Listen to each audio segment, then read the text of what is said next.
ಈ ಗೊಂಜಾಳ ಉಪ್ಪಿಟ್ಟು ರೆಡಿ ಮಾಡಾಕ ನಾನಿಲ್ಲಿ 12 ಗೊಂಜಾಳ ತೆನಿನ ತಗೊಂಡೇನಿ, ಅಥವಾ ನೀವು ಮೆಕ್ಕೆಜೋಳ ಅಂತ ಹೇಳಿ ಕರಿತೀರಲ್ಲ ಅದನ್ನ ತಗೊಂಡೇನಿ. ಈಗ ಇದನ್ನ ಇಳಿಗೆಯಿಂದ ಸಣ್ಣದಾಗಿ ಏನ್ ಮಾಡ್ತೀನಿ ಅಂದ್ರೆ ಕಾಳುಗಳನ್ನೆಲ್ಲ ಹೆಚ್ಚಿ ತಕ್ಕೊಂಡೇನಿ. ಈಗ ಇದನ್ನ ಸ್ವಲ್ಪ ಹುರಿಬೇಕಾಗ್ತತಿ. ಅದಕ್ಕೆ ಗ್ಯಾಸ್ ಸ್ಟವ್ ಆನ್ ಮಾಡಿಕೊಂಡು ಅದನ್ನ ಈಗ ಹುರಿಯಕ ಶುರು ಮಾಡ್ತೀನಿ.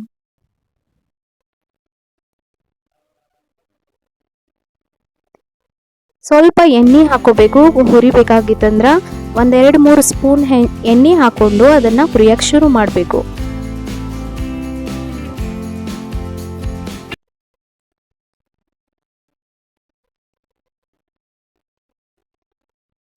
ಹುರಿಯುವಾಗ ಕೆಳಗ ಅದರದ ಚೊತ್ತ ಎಲ್ಲ ಕೆಳಗೆ ಹೋಗ್ಬಿಟ್ಟ ಅದು ಒಂದ್ ಸ್ವಲ್ಪ ಹೊತ್ತಿದಂಗ ಕಾಣ್ತತಿ.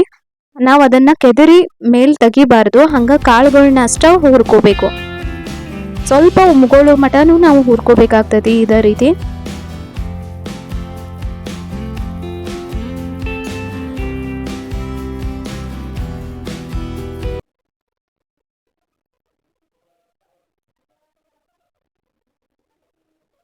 ಈ ರೀತಿ ಹುರ್ಕೊಂಡ್ ಆದ ನಂತರ ಇಲ್ಲಿ ನಾನು 2 ಉಳ್ಳಾಗಡ್ಡಿ, ಒಂದ್ 5-6 ಮೆಣಸಿಕಾಯಿ ಮತ್ತು ಸ್ವಲ್ಪ ಕೊತ್ತಂಬರಿನ ತಗೊಂಡೇನಿ.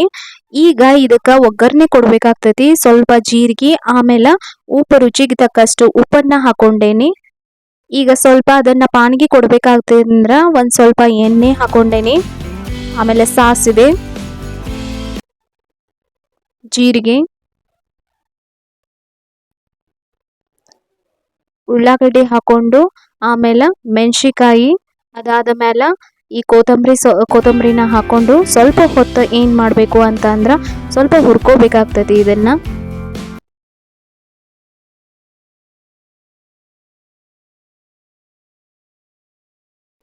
ಹುರಿದ ಆದ ನಂತರ ಅದು ಏನು ಕಾಳು ಬೇಯಿಸಿ ಇಟ್ಕೊಂಡಿರ್ತೀವಲ್ಲ ಆ ಕಾಳುಗಳನ್ನ ಏನ್ ಮಾಡ್ಬೇಕಾಗ್ತತಿ ಅಂದ್ರ ಅದ್ರೊಳಗ ಹಾಕೋಬೇಕು.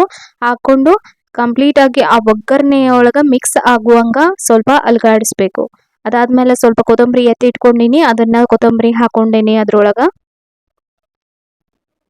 ಒಗ್ಗರಣೆ ಎಲ್ಲ ಮಿಕ್ಸ್ ಆದ್ಮೇಲೆ ಒಂದ್ 5 ನಿಮಿಷ ಪ್ಲೇಟನ್ನ ಮುಚ್ಚಿಬಿಟ್ಟ ಅದು ಉಮ್ಗೊಳಕ್ ಬಿಡ್ಬೇಕು.